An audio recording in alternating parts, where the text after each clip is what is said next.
అందరికీ కృష్ణాష్టమి శుభాకాంక్షలు.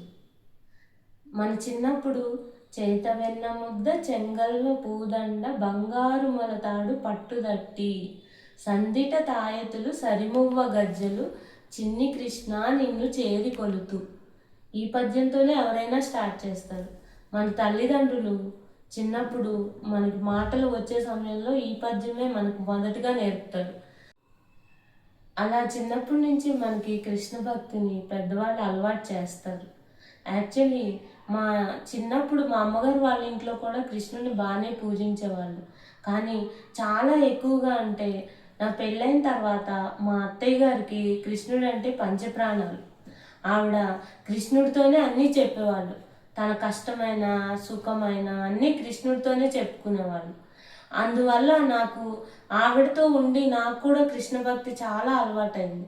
మా పెళ్ళైన తర్వాత నేను ఒక చిన్న కృష్ణుడి విగ్రహం కొనుక్కున్నాను. అప్పటి నుంచి ప్రతి సంవత్సరం జన్మాష్టమికి కృష్ణుడిని తయారు చేయటం నా అలవాటుగా మారిపోయింది.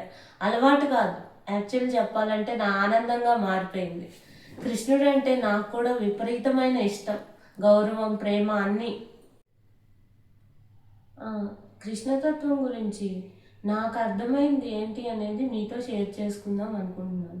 అంతా నేను చెప్పలేను, ఎందుకంటే అది కొంచెం టైంలో చెప్పే విషయమేం కాదు.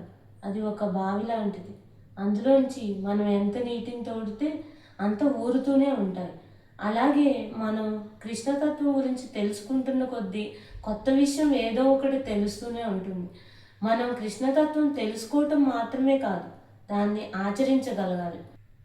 యాక్చువల్లీ కృష్ణతత్వం గురించి చెప్పాలంటే నిష్కామ కర్మ గురించి మనం ఎక్కువగా చెప్పుకోవాలి. నిష్కామ కర్మ అంటే ఫలితం ఆశించకుండా మన కర్తవ్యాన్ని మనం నిర్వహించడం.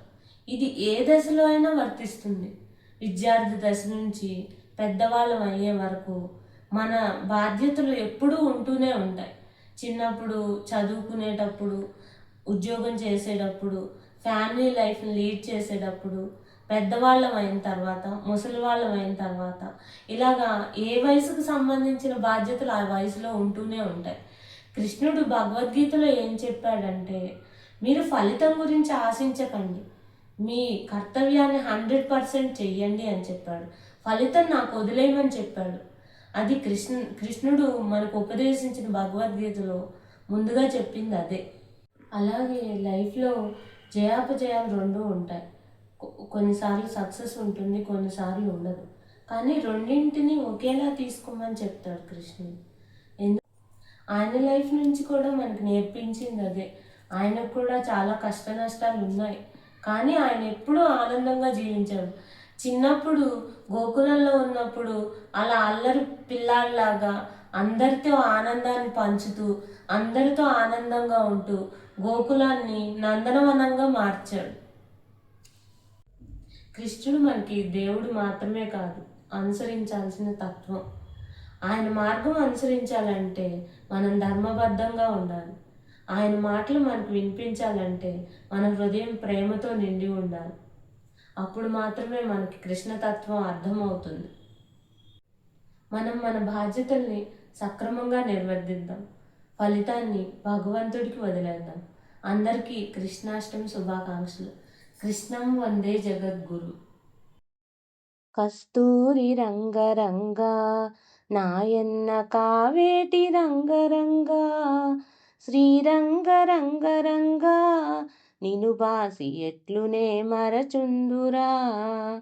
కంసుని సంహరింప సద్గురుడు అవతారమెత్తెనప్పుడు దేవకి గర్భమునను కృష్ణావతారమై జన్మించెను. 7 రాత్రులు చేరిచి ఒక రాత్రి ఏకరాత్రిగా చేసెను. ఆదివారము పూటను అష్టమి దినమందు జన్మించెను. తలతోటి జననమైతే తనకు బహుమోసంబు వచ్చుననుచు ఎదురు కాళ్లను పుట్టెను.